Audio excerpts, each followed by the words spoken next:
Bonjour à tous et bienvenue pour cette nouvelle vidéo sur ma chaîne. Aujourd'hui on se retrouve pour une vidéo un petit peu particulière puisque j'ai tourné cette vidéo il y a 2 ans. Et oui, déjà 2 ans quand je voulais commencer à faire cette chaîne. Malheureusement, je ne suis pas allée au bout du projet et je n'ai pas lancé ma chaîne à ce moment-là. Sur cette vidéo, je voulais vous montrer qu'il était tout à fait possible de customiser des carnets comme le fait Sia Lemon sur sa chaîne et je m'étais inspirée d'une de ses vidéos pour faire ce que vous allez voir en vidéo.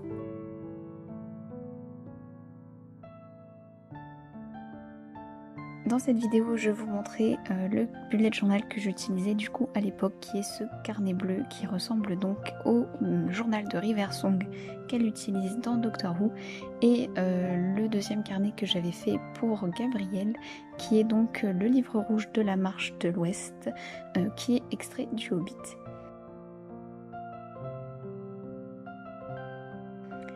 Pour cette vidéo, je vous montrais donc le matériel que j'allais utiliser, des serviettes, du carton, un plateau pour ne pas salir la table, un carnet vierge, un cutter, une planche à découper, une paire de ciseaux, un pistolet à colle et les tubes qui vont avec, des pinceaux, des crayons, de la colle, du vernis-colle et de la peinture pour les finitions. Avec un petit peu de pâte à fimo puisque je réalisais du coup un carnet bien particulier que vous avez pu voir juste avant.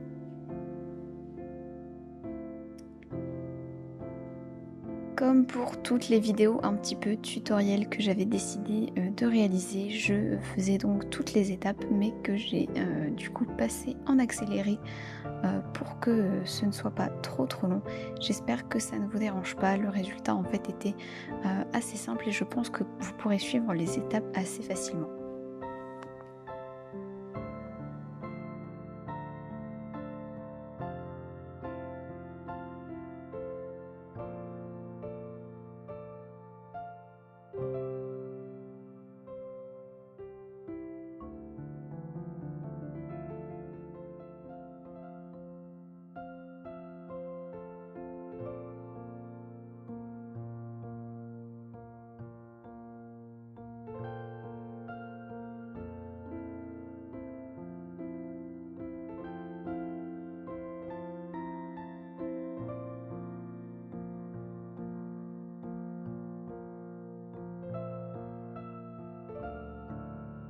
J'ai donc décidé de réaliser plusieurs morceaux et c'était un petit peu en mode test puisque je me suis vite rendu compte que la technique que j'appliquais n'était pas forcément parfaite pour le rendu de mon carnet, mais c'est pas grave, le DIY c'est aussi une question d'expérience et faire des erreurs ce n'est pas grave, il faut surtout réussir à les corriger après.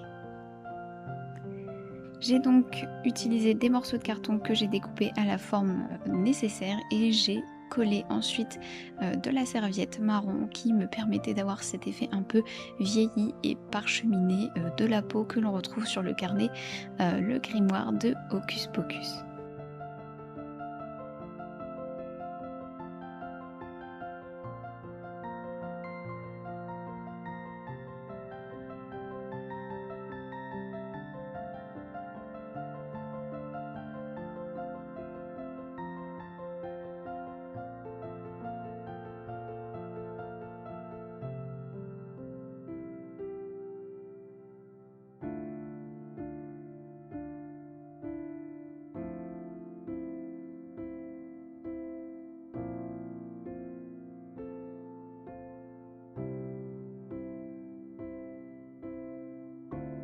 Vraiment une étape fastidieuse mais elle était nécessaire à la réalisation de ce carnet et croyez-moi, la serviette c'est quelque chose qui est à la fois très facilement manipulable et à la fois très particulier puisque selon l'épaisseur du matériel que vous choisissez, ça peut très facilement rester dans vos mains et du coup être vraiment très agaçant, très difficile à manipuler. Donc voilà, c'est un matériel que vous allez trouver à très bas coût puisque c'était le but, vous montrer que avec peu de choses on pouvait vite faire une customisation, mais c'est aussi un outil qui est parfois difficile à manipuler et il faut apprendre à prendre le temps de l'utiliser.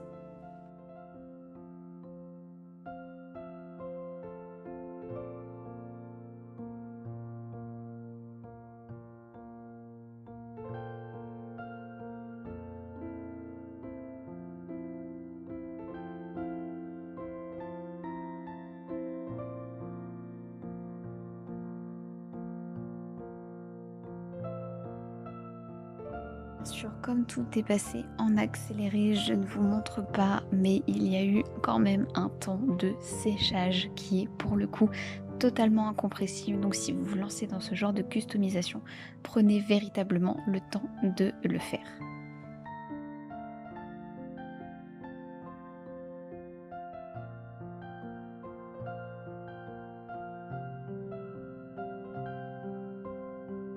Ensuite, utiliser d'autres bouts de carton que j'avais coupés en angle et recouverts là aussi d'une petite couche de serviette et que j'ai ensuite peint avec de la peinture argentée qui me permettra donc de faire les coins de notre carnet et donner une touche un petit peu plus médiévale.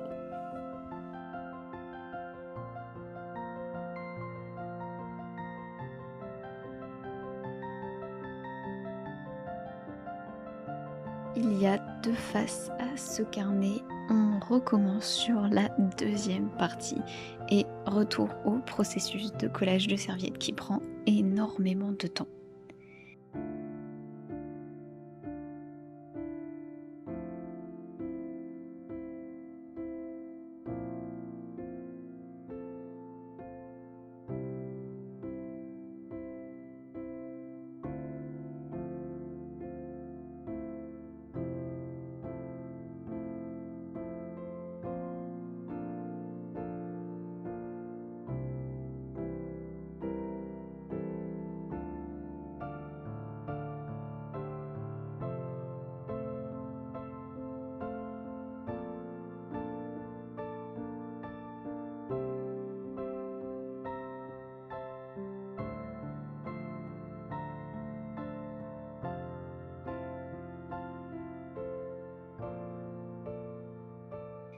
Une fois ces deux étapes de réalisées et nos pièces toutes sèches, je les place grâce au stylo à colle sur la couverture du carnet et c'est à ce moment-là que je me suis rendu compte que le raccord allait être compliqué et que j'allais devoir réutiliser de la serviette.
Ou plutôt non, la vérité c'est que je ne m'en suis pas rendu compte tout de suite et que j'ai continué à coller mes parties, y compris le dos, et à ajouter mes petites fausses agrafes à coups de pistolet à colle.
Que serait un grimoire sans une belle tranche? Du coup, je me suis occupée aussi de celle-ci et j'ai rajouté quelques détails sur le livre.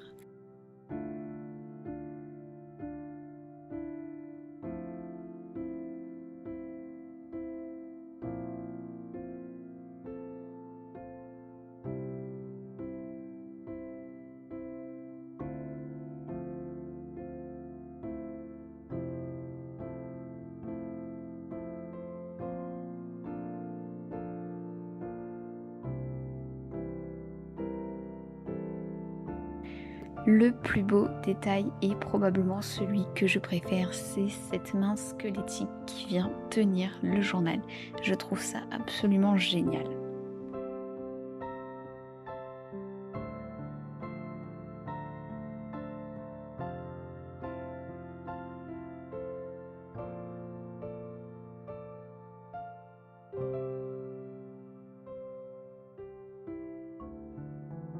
Tout ce DIY n'est qu'une succession d'étapes où il faut prendre son temps, il faut s'organiser et c'est vrai que ça peut paraître un petit peu fastidieux, mais j'avoue que j'ai pris beaucoup de plaisir à faire ce carnet, même si j'ai mis énormément de temps, sachant qu'en plus je devais filmer et donc penser à couper et à rallumer la caméra au moment opportun.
C'est aussi une question de détail puisque comme vous le voyez, il faut accorder la tranche au reste du carnet et du coup ajuster la couleur, ajuster les détails.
Je me rappelle aussi que pendant ce tournage, j'ai eu beaucoup de difficultés puisque à des moments où je pensais que la caméra tournait, elle ne tournait pas, tout simplement parce que je n'avais pas appuyé sur le bon bouton. Et du coup, il y a quelques parties que vous n'avez pas, comme la mise en place de cet œil, qui est en fait une récupération d'un set de découverte du corps humain que j'avais depuis un moment et qui ne m'était plus d'aucune utilité et que j'ai donc cassé. Alors si vous faites ça chez vous, soyez très très prudents parce que ce sont des pièces en plastique très dures et j'en ai cassé un, vraiment il était inutilisable avant d'avoir ce résultat. Donc voilà, c'est très compliqué, faites attention.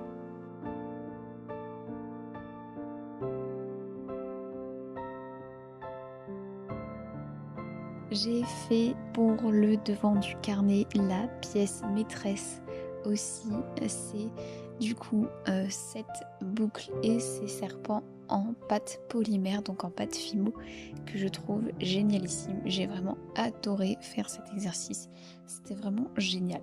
J'ai bien entendu coupé tout le modelage et la cuisson, tout simplement parce que le modelage, je n'ai pas réussi à filmer et la cuisson, ce n'est pas intéressant. Si vous savez utiliser la pâte polymère, eh bien c'est très facile d'utilisation. Il vous faut la pâte, un four et un petit peu de modelage, rien de très compliqué.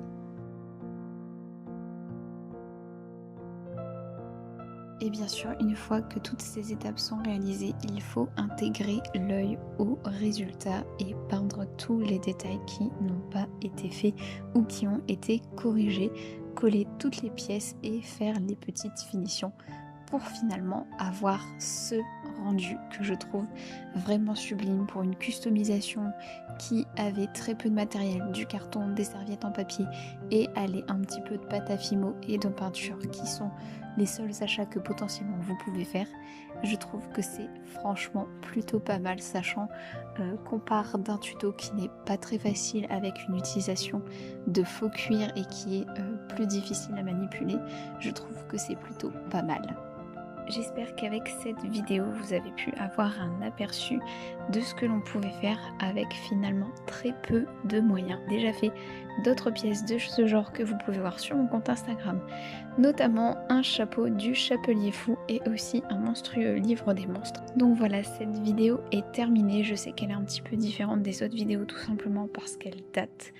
J'espère néanmoins que ça vous aura permis de voir quelques pistes et quelques techniques que j'utilisais au quotidien. N'hésitez pas à me dire si vous aussi vous utilisez ce genre de technique ou si vous avez trouvé des astuces pour réaliser des DIY en utilisant pas forcément le matériel que vous voyez sur les tutos. J'espère que ce genre de vidéo DIY vous plaira. N'hésitez pas à me dire ce que vous en pensez en commentaire. On se retrouve très bientôt pour une autre vidéo. À très bientôt.